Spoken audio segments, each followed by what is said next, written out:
fácil desviarse.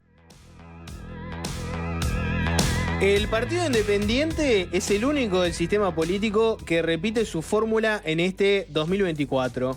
Pablo Mieres y Mónica Botero volverán a enfrentarse a las urnas juntos con un objetivo de acá, es decir, donde los dejó el 2019, que es bastante abajo, para arriba. Pero claro, el PIB de 2019 no es el mismo que de 2024, porque en el medio tuvieron su bautismo de fuego, pasando por la experiencia de la gestión, y con eso los liderados por Pablo Mieres entienden que tiene una oportunidad frente a la opinión pública para mejorar su performance electoral. ¿Qué se trae entre manos el Partido Independiente estas semanas previas a la elección? Lo vamos a conversar con la candidata a vicepresidenta, Mónica Botero. Bienvenida. Hola, ¿cómo están? Un gusto estar acá. Bienvenida. Vos sabés que hablando un poco con Gerardo Sotelo en su momento sobre el tema de, bueno, la votación del Partido Independiente en 2019. Él me había dicho un concepto que era algo así como, en ese momento votamos mal porque la gente todavía no tenía claro dónde estamos parados nosotros. Yo pienso que vamos a votar mejor ahora que fuimos gobierno. ¿Vos sos de esa misma línea de que la votación del 2019 se explica porque la gente todavía no tenía claro, bueno, el pique tan de la coalición es, qué tan a la izquierda está, qué tan a la derecha está? Sí, también esa es una de las razones que nosotros interpretamos. No quiere decir que sea la realidad ni la única. Esa es una. Es lo que siempre decimos, no saben dónde ponerte en la foto y entonces puede llegar a generarse confusiones. Ahora esa duda no está. También hubo otras cosas, errores propios, había también una especie de avalancha por el cambio, que aparecieron actores nuevos, algunos incluso que se pararon en el lugar donde siempre habíamos estado nosotros. El caso de Talvi, por ejemplo. Exacto. Y entonces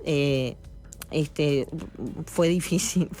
Ahora, pongo el otro argumento posible, porque si uno mira cómo han sido las votaciones del Partido Independiente, obtuvo un diputado en su primera elección en 2004, obtuvo 2 diputados en 2009, obtuvo 3 diputados en 2014 y un senador, y en la última elección saca un diputado de nuevo. Y esa última elección era donde el Partido Independiente, si bien no había tomado una definición oficial, podía verse como menos independiente que antes, porque estaba toda esa discusión de que ya se veía venir que iban a terminar en una coalición. Entonces, también se podría leer, al contrario, la primera vez que se vio que el Partido Independiente estaba hacia uno de los bloques es cuando la ciudadanía, o por lo menos el electorado, que lo estaba votando cada vez más antes, dejó de votarlo, ¿no? Sí, yo creo que también, por lo que te decía, hubo propuestas que quizás resultaron más atractivas, porque es siempre un partido chico en un país donde hay que ser de Nacional o Peñarol, y si no es porque hay una razón muy fundada y muy pensada, o no iba a hablar, en términos futbolísticos capaz que no es tan pensada, pero hay algunos motivos particulares. Te lo dice una hincha de Liverpool, que ya no es tan chiquito, pero bueno, ojalá nos vaya como le fue a Liverpool el año pasado en el Partido Independiente. Y seguramente era una elección un parteaguas, donde había que estar en un lado o en el otro, y hubo esos errores que te decía, aquel proyecto fallido de alianza que tuvimos, que realmente, por suerte, a tiempo pudimos zafar, pero claro, la herida queda, ¿no? El error queda ahí. Pero no creo que fuera solamente eso, la aparición rutilante de Talvi en aquel momento, también con un discurso muy similar al nuestro, con muchísimos más recursos. No era fácil. Creo que lo que pasó es que no nos vieron, no tanto que nos vieron en un lado o en el otro, sino que no nos vieron. Pero ¿no? siguiendo la teoría de Nico, ¿no? Hipótesis, no. Se le gusta ponerle la teoría de teoría. Es verdad que el Partido Independiente, por ejemplo, cuando se presentó como el fiel, en un momento dijeron, nosotros vamos a ser el fiel de la balanza, ¿no? En el legislativo, la tercera vía que puede tirar para un lado o para el otro una votación en un parlamento dividido.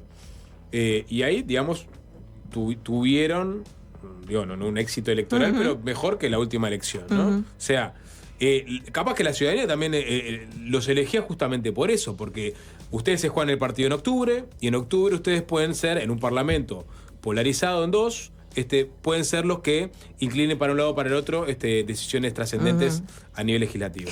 Bueno, nosotros queremos contar que, como esos términos que se usan ahora, ¿no?, en las campañas políticas, que suenan modernosos, queremos contar que nuestro relato es: nosotros estamos en la coalición, pero nuestro rol de ser el fiel de la balanza en algunos temas, creo que lo hemos cumplido y lo vamos a seguir cumpliendo. Y si no, no estaremos más en la coalición. ¿En qué sentido? Bueno, está muy claro que en algunos temas, vinculados sobre todo a políticas sociales, y en otros como el Estado que nos gustaría tener y que parcialmente logramos proponer con la aprobación de la reforma de Conrado en servicio civil, muestra cuáles son nuestras convicciones y nuestras prioridades. Y eso, aún estando en la coalición, creo que hemos jugado ese rol. Entonces, queremos decir, nosotros estamos en el proyecto de la coalición y además estamos cómodos. No es que estamos porque no tenemos más remedio. Nos parece que hoy hay dos bloques y tú estás con un bloque o estás con otro. Es muy difícil poder tener una voz como partido si estás solo, chiquitito, por ahí perdido. Y bueno, nosotros optamos por eso, pero eso no quiere decir, y es lo que ha tenido de buena la experiencia de la coalición, es que vos no estás formando parte de un partido, ni siquiera de una disciplina partidaria, digamos. Nosotros hemos tenido libertad para hacer lo que nos parecía, y de hecho, con incluso hasta el presidente de la República más de una vez, en algunos temas que sabe que él salió, me tocó a mí personalmente, con algún tema que sabía que era discrepante con jerarcas que estábamos en el partido, mandó decir específicamente: miren que está todo bien, que ustedes marquen su posición. Yo estoy marcando acá la mía, pero la reforma de la ley, por ejemplo, tenencia compartida. Hay incluso él un día me hizo una llamada, me dijo: mirá que yo sé que vos opinás esto y mirá que yo lo respeto. Te quería hacer una pregunta, y me hizo esa pregunta. O sea, y esa ha sido la actitud siempre. Y el respaldo de marcar la línea del gobierno ha sido a quien ha tenido la responsabilidad, y nosotros estamos cómodos con eso. De todas formas, me quedaba pensando, vos decías, hoy hay dos bloques, y si no estás en uno de esos dos bloques no estás en ningún lado. En realidad esta elección podría darse distinto, porque esta elección, donde además hay otros partidos que también tienen aspiraciones a entrar en el Parlamento, podría dar bancadas fraccionadas donde es una posibilidad, no digo que vaya a ser así, los dos bloques podrían no tener mayorías parlamentarias. Y ahí el rol de los que tienen bancadas chicas cambia, sí, porque pueden volverse efectivamente muy relevantes para cualquiera de los dos bloques. Sí, pero nosotros nos sentimos identificados con el proyecto de la coalición.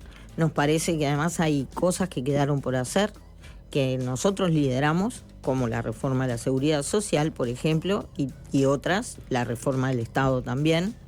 Y nos parece que, y la transformación educativa, que para nosotros también es una prioridad apoyar, nos parece importante hacerlo desde dentro de la coalición, porque creemos que vamos a tener una voz más relevante, pero además porque estamos cómodos, porque hicimos un trabajo en este periodo y queremos continuarlo. Y una pregunta ahí, ¿no? Porque vos decís, estamos cómodos, ese es el concepto, ¿no? Sí. Y vos ves que en la coalición hay muchas cosas que podemos decir que están bastante distanciadas del Partido Independiente, ¿no? Ustedes, por ejemplo, fueron muy críticos cada vez que el Frente Amplio tuvo algún desvío ético, por llamarlo de alguna forma, ¿no? Podemos pensar en el caso Sendic, podemos pensar en distintas investigadoras que se en el Parlamento, que ustedes participaron, el tema ANCAP, y uno ve ahora lo que fueron estos 5 años de la coalición, y hay muchísimos casos, ¿no? Tenés, capaz que los más sonados, si querés, ¿no? Del caso Astesiano, Marcet, Salto Grande, que capaz que fue un caso de clientelismo bastante notorio, tenés algunos casos particulares como el de Irene Moreira y las viviendas, Germán Cardoso y la contratación de una empresa en turismo, y así con varias situaciones, ¿no? Y después tenés una serie de políticas públicas que, como decís vos, no comparten, ¿no? Tenés el caso de la tenencia compartida. Y entonces la pregunta que me nace es, ¿por qué están más cómodos en la coalición ahora que lo que estaban antes, que eran el fiel de la balanza? Ujú. Primero, lo que quiero aclarar es que todas esas situaciones, que no fueron faltas legales, digamos, no fueron ilegalidades, fueron faltas éticas, no estamos cómodos con esas, no nos gusta y las hemos criticado sin ningún problema y sin cortapisas. Es más, en esta campaña estamos reclamando que se cumpla a un punto que quedó pendiente en el compromiso por el país de la coalición, que es fortalecer la JUTEP y tomársela en serio. Esto quiere decir, en política pública, darle plata a la JUTEP para que actúe con mucho más alcance. Ya estaba en el compromiso por el país pasado, ¿no? Por eso es lo que estoy diciendo. Es Que un no se punto respetó. que nos quedó pendiente. Quedaron algunos puntos pendientes porque evidentemente fue un periodo difícil, pero ese es un punto que en el compromiso por el país 2 vamos a pedir que se considere y que se tome más en serio. Muchas Eso sí, primero. ahora nos metemos después en la JUTEP, pero que termina con lo de Jorge, pero en ese compromiso que plantean ustedes de fortalecimiento, aspiran a una cosa que es casi inalcanzable. Ahora después nos metemos. Y bueno, de eso se trata a veces las propuestas. Pero ahí Lo te otro, y ahí te imaginarías... entonces lo que digo es que nosotros estamos planteando eso y además estamos planteando que de verdad se considere la reforma del Estado, el ingreso por concurso también a las intendencias, que es algo en lo que en la coalición creo que estamos bastante solos. Pero por eso no vamos a dejar de plantearlo, porque nos parece que muchas de las cosas que sucedieron tienen que ver con esto. Eso es por una cosa. Eso no significa que por eso no estemos cómodos en la coalición, porque también me parece importante que en todas estas situaciones que se dieron, es lo que se hizo con eso, ¿no? Más que lo que sucedió, porque eso no está libre en ningún gobierno. Y yo no me voy a poner, pero lo estamos haciendo mucha gente de la coalición, así que no lo voy a repetir. Pero si empezamos a hablar de todas las cosas que pasaron en los gobiernos del Frente vinculados a esto y que sí fueron procesados por la justicia, y no solamente faltas éticas, sino también faltas legales, hay muchas. Pero yo no voy a entrar otra vez en eso. Lo que voy a decir es que lo importante es cómo responde el jerarca, cómo responde el líder del gobierno ante estas situaciones. Y acá la respuesta siempre ha sido sacar al responsable, incluso mucho antes de que la justicia dirimiera las cosas. Y con eso sí estamos cómodos. No siempre, ¿no? Hubo casos distintos, ¿no? Tenés el caso, yo qué sé, por mencionar alguno, ¿no? Sí. En el caso de Germán Cardoso en turismo, o sea, se le pidió la renuncia, volvió al Parlamento. En el caso de Carlos Albizu de Salto Grande, se le pidió la renuncia, ahora va a ser candidato a la Intendencia de Salto. Y bueno, tiene lo que apoyo pasa es que delegado. hay cuestiones legales que cuando la ley los habilita no se puede ser más papista que el Papa. Realmente la condena social estuvo, el presidente lo sacó, no fue fácil porque era con un socio, era como al principio del gobierno, no era fácil decirle, che, a sacalo porque mirá que, digamos... no son situaciones perfectas, son situaciones que se dan en todos los gobiernos y está bueno ver qué es lo que hace el que da la cara en primer término. Ustedes como socios de la coalición. No nos parece maravilloso, pero estamos cómodos con eso. Y bueno, no sé qué me preguntaba sobre lo de estar cómodo con la coalición. No, está bien, porque ¿por qué te parecía? Claro, Quedó y con el respondido. Frente, bueno, hay diferencias que realmente para nosotros con el Frente es imposible de poder compartir en un espacio. Muchas veces yo parteaguas, por personalmente ejemplo, he ¿no? hecho el ejercicio de preguntarme, yo estaría ahí porque tenemos muchas cosas en común. Con los sectores, digamos, democráticos, tenemos muchas cosas en común. Y entonces, ¿por qué no estamos Pero decís ahí? que hay sectores Bueno, no son porque- democráticos. Sí. El por Partido Comunista supuesto. entendés que no es democrático, por Es ejemplo.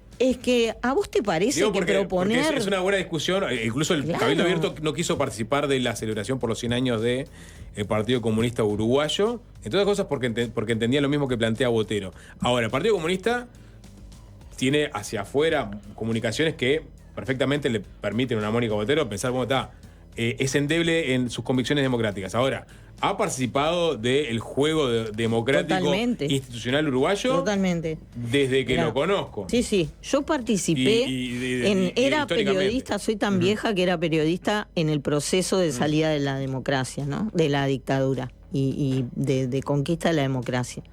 Y conozco de cerca, viví en Cuba 3 años, trabajé para los cubanos.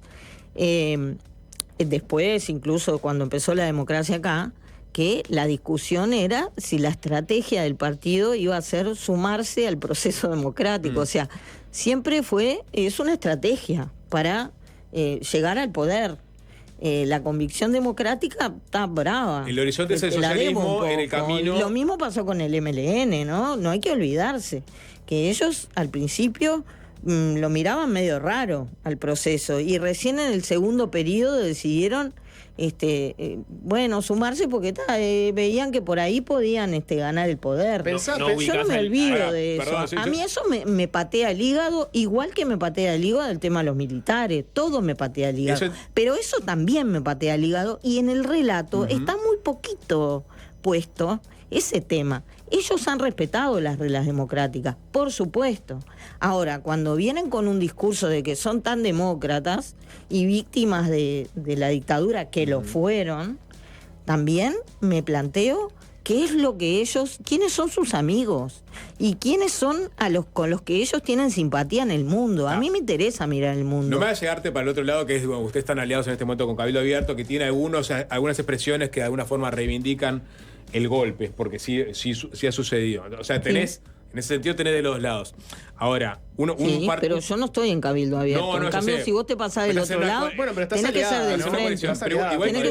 Son socios, nada más. Es lo que te puedo decir Pero un comunista sobre el proceso venezolano, ¿no? Yo no soy Venezuela. Yo tengo una simpatía, pero yo no soy eso. Claro. Pero tenés negocios que además impediste que el Parlamento investigara en el periodo pasado. Y ahora te pasás reclamando transparencia por todo. Voy a la puerta, a la esquina, a hacer una llamada telefónica y me quieren investigar a ver de dónde saqué la plata para pagar la llamada. Quiero terminar y con ellos nunca Mónica. fueron capaces de aprobarte una comisión investigadora con los negocios de Venezuela. Y resulta que tanto reivindica la democracia y resulta que ahora les da tanto trabajo reconocer que Venezuela es una dictadura. Yo qué sé. Ahora ¿Qué querés que te vamos diga? con el Y capítulo, Cuba ni te digo, el ¿no? capítulo Venezuela y Cuba, pero decís, lo que limita al Partido Independiente de, digamos, escorarse hacia el Frente Amplio es justamente el freno que le impone un partido comunista, por ejemplo.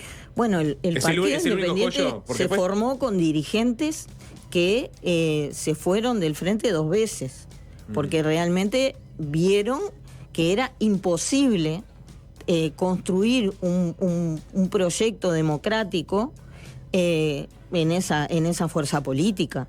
Entonces no es el Partido Comunista. Es más, esto que estoy diciendo yo, lo estoy diciendo, no puedo decir a título personal, porque soy la candidata del partido, pero sé que es un sentimiento del partido. Pero no es solo por eso, es por un montón de prácticas antidemocráticas internas incluso, y porque además se estaba viendo que había una corriente política, que hoy son claramente 2, pero por un tema de poder más que ideológico, que impedían determinadas, o sea, muy fuertemente ideologizada, con un discurso muy tomado por el marxismo-leninismo, que impedía reconocer algunas realidades que tienen que ver con el mundo de hoy, ¿no?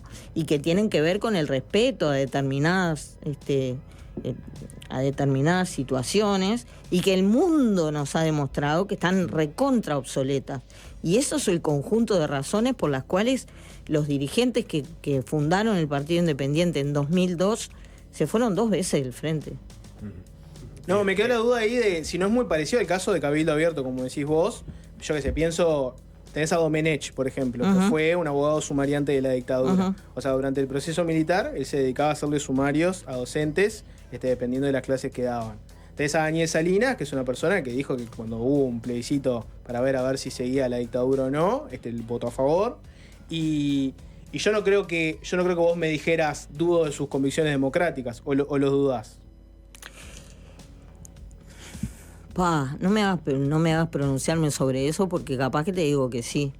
Tengo que pensarlo. Ahora, los límites la pregunta es para en que te ese pronuncies sentido sobre no eso. lo pasaron. En ese sentido, los límites no lo pasaron. Es Los como han el Partido respetado. Comunista que acá nunca dio un golpe. Igual. Claro, pero ahí igual. creo que Hay una cosa que te quiero aclarar, porque por eso de ser vieja, que quiero, hay determinadas sutilezas. El detalle, En dale. el 80 el plebiscito no era para ver si seguía o no la dictadura. Era una reforma constitucional para que ver si tutelaba la aceptabas democracia. o no una reforma constitucional, que podía significar perpetuar. Había gente con convicciones democráticas que votó el sí porque creía que esa era una buena forma la salida. de salir. O sea, no necesariamente. Pero Ahora, la pregunta es si te parece que en Cabildo hay actores con débiles convicciones democráticas. No todos, no el partido. y sin duda, Ujú. por supuesto.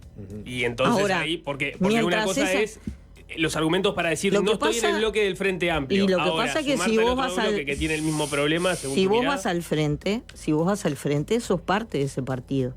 En la coalición vos no tenés que ser parte de Cabildo. Cabildo es un socio con el que lo que tenemos en común son los puntos que se acordaron en el compromiso por el país. Yo no tengo que coincidir con Domenech, Dios me libre. Y no tengo que coincidir con nadie de Cabildo. Simplemente tener un respeto cuando lo veo, buenas tardes, ¿qué tal? Y cumplir lo que dice el compromiso por el país. Después, yo no tengo ninguna obligación. En cambio, en el frente, eso no es así.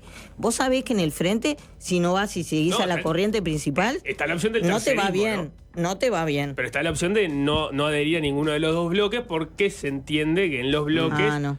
Ahí prefiero está que ese no. problema. Ahí Y prefiero que ahí- no. ahí me surge Porque una- hay normas que son muy centrales, por ejemplo, hoy que definen el futuro de la economía, el futuro de las libertades, donde esa corriente es mayoritaria y marca las reglas. En la coalición no es Cabildo el que marca esas reglas que definen lo que es democrático y lo que no. Pero- Entonces, yo me siento más Perdón, cómoda. Mónica, pero tenés el sector mayoritario está proponiendo a Gabriel O'Donnell para ser ministro de Economía. Y así le ¿No? fue, mirá, pobre Gabriel, No, lo que no le sé cómo pasó. le- no sé Salió cómo a le- hablar una vez y lo mataron. Salió pre- Tuvo que salir a buscar a 100 colegas, afortunadamente, que dijeron lo que pensaban de la reforma y encima los ningunearon y tuvo que salió toda la pesada, que hoy es hegemónica en el frente, a decir, esta gente que son académicos que vengan y hagan campaña acá. pero Pobre entendés mi esa planteo, gente. ¿no? Cuando al gobierno, al frente le ha tocado gobernar, ha sido mucho más pragmático, si se quiere, Sí. ¿Y que es lo que sabés puede qué? aparecer en sus Por programas, supuesto. en su retórica Por de supuesto. comité de base. Por Y la supuesto. experiencia lo ha mostrado. Por supuesto, pero hoy no están las personas, los dirigentes que daban garantías de que eso iba a ser así. Lo Cuando para estabas Astori, por Astori, vos ejemplo. sabías que eso iba a ser así. Ahora no sabés quién va a decir si eso es así o no. Además no sabés si no va a haber un Ministerio de Economía paralelo como hubo. También tenía Mujica en su gobierno, tenía a su equipo económico y después estaba el de Astori. O sea, ya sabemos que esos cuentos de nos queremos todos, somos todos hermanos divinos y unidos, sabemos que no es verdad. Hoy hasta una fórmula paralela parece que hay, ¿no? A ver. Y bueno, vos ves... ¿Cuál es? ¿Quiénes integran la Esta- fórmula la quiere paralela? introducir Botero, A ver, Yo introdúcala. ¿quiénes integran la pero fórmula paralela? vean, A ver, no, te juro que no la estoy viendo. pero vean en el MPP, los dos que encabezan el Senado, Vos están decís que haciendo Pacha Blanca- Pacha y Blanca una es la imagen fórmula que parece paralela. una fórmula paralela y uno dice, pero ¿y qué está pasando acá? Y bueno, lo que pasa es que ellos niegan que tienen enormes diferencias internas y que en este momento está habiendo una puja muy importante por ver quién va a mandar Pero la en un fórmula eventual es Es del gobierno. MPP y el candidato es del MPP. Es una fórmula paralela sí. que Yo qué refrendaría sé. la. Capaz que lo que el quieren candidato es presidencial. reforzar la hegemonía del MPP. Eso seguro. Están o sea, pasando la planadora. Para Están el pasando la octubre. Eso planadora. está ¿no? claro, o sea, trajiste a Blanca Rodríguez, Sí, o sea, tenés, sí. tenés a Mujica como figura central. Yendo a la Exacto. coalición. Perdón, Jorge, porque, Dale, porque sí, no, sí, se dale. desordenó un poco y me ¿Cómo me- les gusta que yo largo la lengua y No. se entusiasman? Aprovechamos, Los porque veo que les pero- brillan pero- los porque, ojitos. porque para cerrar el capítulo de transparencia, que es uno de los capítulos importantes del programa Sí. del Partido Independiente, Además, incluso... Botero también se entusiasmó, ¿no? Sí, O sea, sí, se no le encendió, gustó nada, se ¿no? encendió. No, pero a la hora de ser socio de esta coalición, el Partido Independiente, ¿recibió la información suficiente sobre estos episodios que Jorge detalló? O sea, es decir, ¿estaban al tanto de realmente todo lo que había sucedido los actores involucrados les comentaron. Y pongo el caso, por ejemplo, de Torre Ejecutiva, que fue el último, ¿no? De la supuesta destrucción de un documento. ¿Ahí ustedes realmente recibieron toda la información necesaria para formarse una opinión y, en consecuencia, tener un discurso hacia afuera?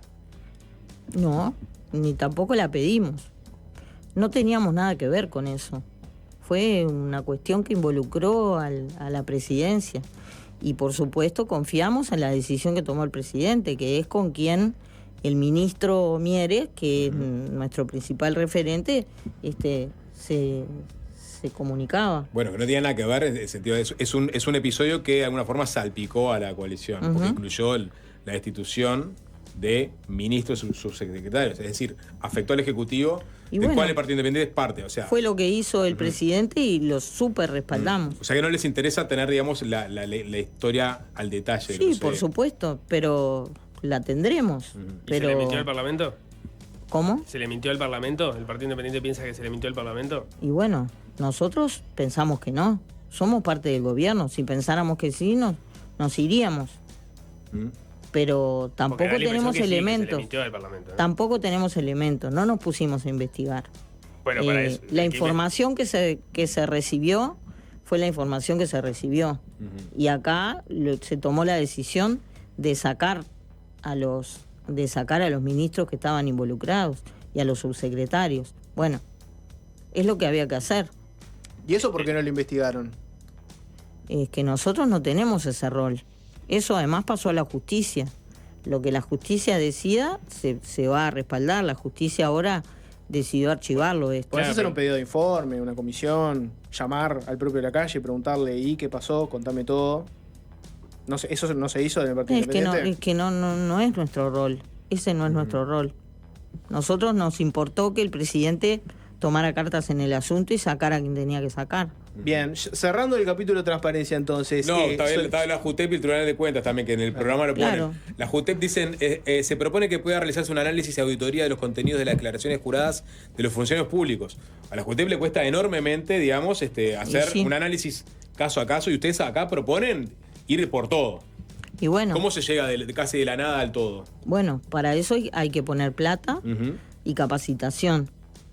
Yo no soy especialista, el especialista es Conrado y ahora Enzo Galaski, que es nuestro compañero que quedó como subdirector. Pero seguramente hay mecanismos informáticos también para hacer esos análisis. No es que se tiene que sentar una persona a analizar uno por uno. Hay mecanismos. Hay mecanismos también que pueden ser controles aleatorios. Pero bueno, lo que estamos de acuerdo es que los recursos económicos no están y por tanto los recursos humanos tampoco están. Y hay instrumentos que tampoco están. ¿Y cuál es la posibilidad de injerencia que tiene el Partido Independiente en un eventual gobierno, aunque forme parte del compromiso por el país? Porque la experiencia demuestra que lo que se quiso hacer con esta JUTEP, con este periodo en la JUTEP, no estuvo en línea con el compromiso. Recién ahora se lograron incorporar algunos funcionarios, pero hubo cambio de autoridades de por medio. O sea, fue muy... parecía que la decisión política de fortalecerla no estuvo, ¿no? Y bueno, eso estamos pidiendo. Pero ¿cuál es la posibilidad que tienen ustedes de incidir en eso? Bueno, el 27 de octubre estamos pidiendo que nos den la posibilidad de poder incidir. Nosotros vemos las elecciones de octubre como una interna de la coalición. Para nosotros va a ser diferente el gobierno, en el caso de ganar la coalición, va a ser diferente si el Partido Independiente tiene más incidencia en la coalición o menos, y eso se mide en votos. Si nosotros, por ejemplo, para empezar, podemos volver al Senado, te da otro peso dentro de la coalición y otra capacidad de incidir. Si nosotros podemos duplicar un Senado, o sea, tener 2 senadores, eso te da todavía más incidencia. Te da además la posibilidad de acceder a determinados lugares de decisión desde donde se puede trabajar con más fuerza, potencia. ¿Y tiene una lectura de por qué no se ha reflejado en las encuestas un mayor apoyo al Partido Independiente? Y bueno, es la gran pelea de los partidos chicos, ¿no? tenés que tener aparato, tenés que tener dirigentes que sean conocidos, que tengan una voz.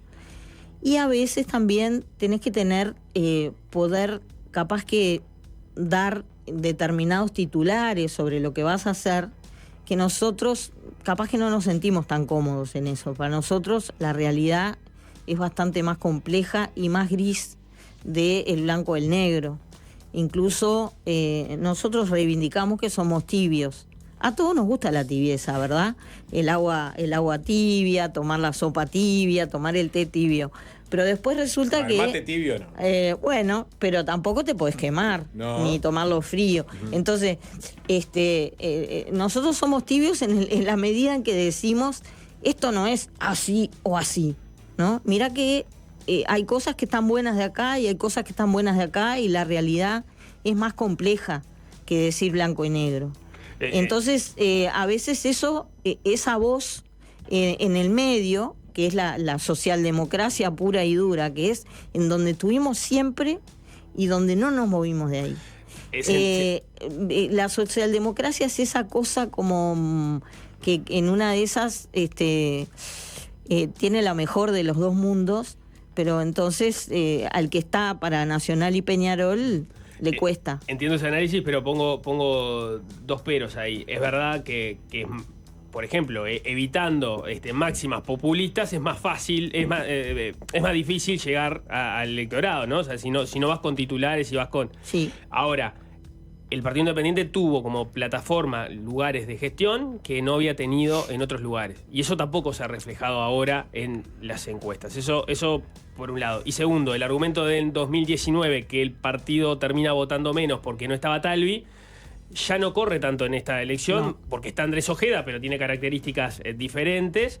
Y de hecho, por lo menos como se veía hacia las internas, lo que vendría a ser la socialdemocracia en el Frente Amplio tampoco parece estar muy potente, a menos que se apoye la lectura de que el MPP y la alianza con el vergarismo es lo que terminó apoyando la candidatura a Orsi, esté todo ahí, pero también es una incógnita cuánto va a votar, ¿no? Sí, te das cuenta que si la imagen de la socialdemocracia en el frente es el MPP, está. No, ¿qué querés que te diga? Pero Vergara, Álvaro García, que están en alianza con el MPP en este momento. Sí, pero no. Hay un tema, y es que las encuestas, nosotros no tenemos, Pablo sobre todo, que además es sociólogo, nosotros no estamos para decir las encuestas se equivocan. Estamos sí para decir ojalá que estén equivocadas, pero no estamos para decir las encuestas se equivocan. De verdad, nosotros lo que vemos es que hemos tenido muy buen papel en el gobierno, que el ministro ha tenido un rol que creo que no lo cuestiona nadie, que ha hecho un trabajo excepcional como ministro, sobre todo por su capacidad de diálogo, su capacidad de negociación, su capacidad de desactivar conflictos, de promover el encuentro entre trabajadores y empresarios. Creo que todo eso lo ha logrado, y además ha logrado que el salario real esté por encima de los últimos 40 años, no solamente del 2019. Hay trampa igual en ese razonamiento, y es que el salario real ha venido creciendo, entonces el último año, cayó de hecho parte del periodo, pero en la medida que sigue subiendo siempre va a estar en el momento más alto de lo que estuvo para atrás, ¿no? ¿Qué es lo que importa? Lo que importa, venía cayendo porque en el último gobierno del Frente empezó a caer. Y después vino la pandemia, y bueno, y después se levantó. Empezó a caer con la pandemia, ¿no? Perfecto, cayó muchísimo. Se había destruido empleo, pero el compromiso fue, en términos reales, el salario real en este periodo va a terminar mejor que lo que estaba cuando asumió el gobierno. Y a pesar de la pandemia, de la sequía y de mil cosas más, eso sucedió. Entonces, creo que hay un reconocimiento de todos los sectores a la gestión del ministro, y creo que a la gestión de Daniel Radío, de Gerardo Sotelo. Que no se traslada a las encuestas. El mejor indicador de la gestión de Gerardo Sotelo es si vos le preguntás a un extranjero que viene y prende el canal oficial quién es el gobierno en este país, no te das cuenta. Podría hacer muchos chistes al respecto, me los voy a guardar. Hay que hacer pausa. Quiero definiciones de Mónica Botero después de la tanda. No importa, pero lo que te quería decir es que hicimos un buen papel, somos gente probada, que ya tenemos una larga trayectoria, no se van a llevar ninguna sorpresa con nosotros. Y bueno, esperamos que las encuestas mejoren o que se equivoquen. Mónica Botero, ¿se define sobre algunos temas puntuales después de la tanda? Sí. Ya venimos. Seguimos conversando con Mónica Botero, candidata a vicepresidenta por el Partido Independiente. Temas concretos, por ejemplo, te pregunto por colegas, ¿no? Otras candidatas a la vicepresidencia. En el caso de Ripoll, por ejemplo, vos hablabas bastante del tema del Partido Comunista. ¿Qué opinión te merece Ripoll, que entró al Partido Comunista después de la caída del muro, cuando ya se sabía todo lo vinculado a la Unión Soviética, cuando ya estaba bastante claro el proceso cubano, similares? Ella hizo un pasaje donde estuvo en el Partido Comunista, después se alejó, después pasó al Partido Nacional y hoy es la candidata a vicepresidenta. Ella tiene un archivo bastante extenso en el cual, a mediados de la gestión de la coalición, ella estaba criticando la LUC, llamó a votar en contra, criticó la reforma de la Seguridad Social, donde el Partido Independiente tuvo un rol bastante importante también ahí, por Pablo Mieres, ¿no? Ministro de Trabajo y de Seguridad Social. ¿Te parece que con el archivo que tiene Ripoll y su trayectoria es una buena candidata a la vicepresidencia?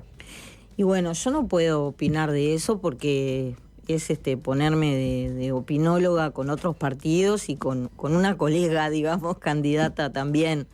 Yo destaco respecto a lo que me decías de su pasado político. Bueno, todos y todas tenemos derecho a equivocarnos y a hacer opciones erradas y reconocerlo, además, que lo que ella ha hecho. Yo destaco mucho, y que es algo que a mí me admira, es su capacidad de luchadora. Ella fue toda la vida una luchadora de la vida, por la situación de uno de sus hijos, porque fue una madre sola durante mucho tiempo, porque ahora la está peleando como la pelea, porque siempre ella luchó por lo que ella creía que era mejor, y yo eso es lo que veo de positivo. Y sobre el resto, sobre su condición de candidata y su elección, no me parece que yo no tengo que opinar. Te pregunto por Lorena Quintana, que es la candidata a vice de Cabildo Abierto, no por ella y su trayectoria, sino por algunas opiniones. Vos probablemente seas una de las voces más reconocibles, también podemos poner a Beatriz Argimón en ese mismo lugar, de, feministas que están en la coalición y que, desde su lugar han intentado llevar adelante una política que tenga una perspectiva de género, que busque encontrarle una vuelta feminista a las distintas situaciones que se le van presentando en el gobierno. En el caso de Lorena Quintana, ella hizo un tuit, por ejemplo, donde dice: 100.000 abortos se hicieron desde la legalización del mismo. 100.000 niños que hoy tendrían menos de 10 años y no tuvieron derecho a vivir. No es que es más grave que la academia y los actores políticos estén de acuerdo con aumentar las semanas para el aborto o el silencio de quienes deberían levantarse y defender la vida. Buen momento para que le pregunten a los candidatos su opinión respecto al aborto, ¿no? Que este tipo de expresiones y cuestionamientos con respecto a la ley voluntaria del embarazo, ¿qué opinión te merecen? Mirá, las posiciones que Lorena ha expresado, obviamente que yo en esos aspectos disiento notoriamente. A mí me preocuparía si la gestión de esas políticas vinculadas a esas opiniones de ella las tuviera Cabildo en un próximo gobierno. Mientras sean opiniones de una corriente política que está buscando votos, pero que no va a tener a su cargo la política pública, no me preocupa. Obviamente que disiento, y yo creo que la primera columna de Opinión en Búsqueda la escribí a principios de los 90 a favor de la despenalización del aborto. Pero es un tema que en el Partido Independiente hay distintas opiniones, y que cuando se votó la despenalización se expresaron esas distintas opiniones, y la ley salió por el voto de uno de nuestros diputados, Iván Posada. Y digo, porque ya formó parte de un cargo público en este gobierno, coordinadora del programa Familia Fuerte, por ejemplo. Es decir, una persona con estas posiciones tiene un cargo de relevancia en políticas que de alguna forma están emparentadas con estos temas. Sí, pero no, por ejemplo, la ley de despenalización del aborto se respetó, como se dijo desde el principio, que se a iba pesar de la postura de Cabildo, que la agenda de derechos y que las leyes que son consideradas conquistas en el mundo, porque esto no es solamente lo de la despenalización, no es solamente una cuestión de corrientes uruguayas. Eso se respetó y no siguió funcionando. Ella estaba a cargo de un programa en salud pública donde no se modificó ninguno de esos derechos, y yo no tengo por qué juzgarla, no comparto, pero mientras esto no implique que yo como parte del gobierno o nuestro partido tenga que seguir políticas o principios que impone esa corriente ideológica.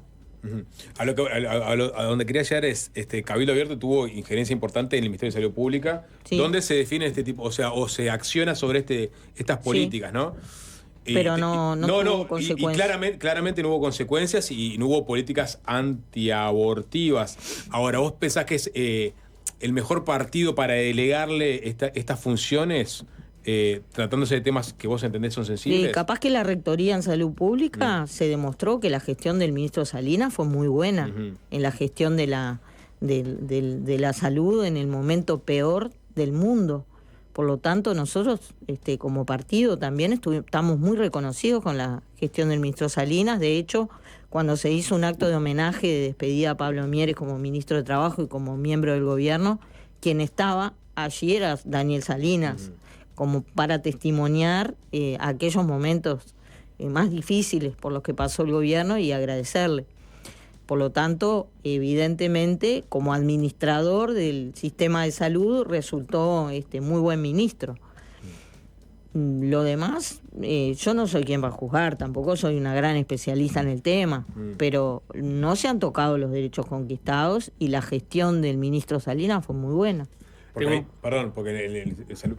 Perdón, y termino con esto, ¿no? Salud Pública, por un lado, tiene, digamos, bajo su égida, por ejemplo, los temas vinculados al aborto, y también, por ejemplo, puede aparecer temas sanitarios vinculados al cannabis, ¿no? Donde el Partido Independiente se hizo fuerte. Sí. ¿No? Y abogado por ampliar, digamos, el acceso, una visión radicalmente diferente a la de Cabildo Abierto. Sí. ¿no? Es decir, se le delegó parte de la ejecución de políticas a un partido que tiene posiciones muy encontradas. Sí, ahora la rectoría en las políticas sobre este tema la tiene la Junta y Daniel Radio, que es nuestro representante, el secretario de la Junta, la llevó adelante y no tuvo limitaciones como tenemos todos cuando queremos implementar determinadas políticas, pero él siempre dijo muy claramente cuál era la posición y el presidente de la República no lo contradijo.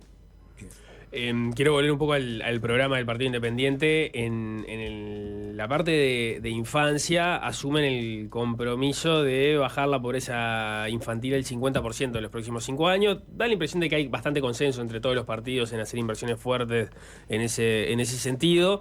Ustedes manejan como uno de los instrumentos fortalecer y mejorar las transferencias monetarias condicionadas y no contributivas. ¿Tienen una estimación de cuánto es lo que entienden que hay que invertir para eso? Mira, se hicieron cálculos en el entorno de los 200 millones de dólares, si no me equivoco. En línea, entonces, más o menos con las cifras que están manejando. Yo no estuve en el equipo puntual que lo calculó, se había calculado un poco más, pero después se ajustó a eso. La idea es trabajar con alrededor de las 25.000 familias que consideramos que es donde están el grueso de niños y niñas, que en su inmensa mayoría son además familias monomarentales, con madres solas, o sea que la pobreza infantil es una consecuencia clarísima de la feminización de la pobreza. Bueno, ahí quería ir, porque otro de los puntos que me llamó la atención es que dicen que hay que fortalecer el rol de las mujeres en la gestión de estas prestaciones. Estamos hablando de las transferencias monetarias condicionadas. ¿Qué es lo que están pensando? ¿Cómo es el diseño ahí? Bueno, nosotros pensamos que hay niños y niñas en situación de pobreza porque están en hogares en situación de pobreza y que esos hogares, en su mayoría, están liderados por mujeres. Esas mujeres que tienen que cuidar, que tienen que hacerse cargo a veces de 4 o 5 niños muy chiquitos y que viven en barrios de Montevideo notoriamente alejados de las zonas céntricas, les cuesta mucho engancharse al mercado laboral. De hecho, las mujeres y los hombres tenemos una brecha de 15% en la tasa de actividad en el mercado laboral. Y eso se explica en buena medida porque hay un porcentaje muy alto de mujeres que no se pueden enganchar porque no pueden resolver los cuidados. Por lo tanto, esas mujeres tienen que vivir de las prestaciones del Estado, pero evidentemente no son suficientes y tampoco están focalizadas, no hay un seguimiento. Una cosa es que vos hagas una transferencia y otra cosa es que vos tengas un equipo que haga un seguimiento de los procesos. No es solamente tirarles la plata, sino también ayudar a hacer un seguimiento de esas infancias, digamos, y responder a un montón de necesidades que tienen que ver con los cuidados, que tienen que ver con las posibilidades de las mujeres capaz que de cerrar sus trayectorias educativas interrumpidas por un embarazo adolescente o muy temprano, que tienen dificultades para terminar, como te decía, la formación o para engancharse en el mercado laboral. Y esto de las transferencias monetarias, que es en el mundo la solución para resolver situaciones de pobreza infantil, es hacer transferencias a las familias directas.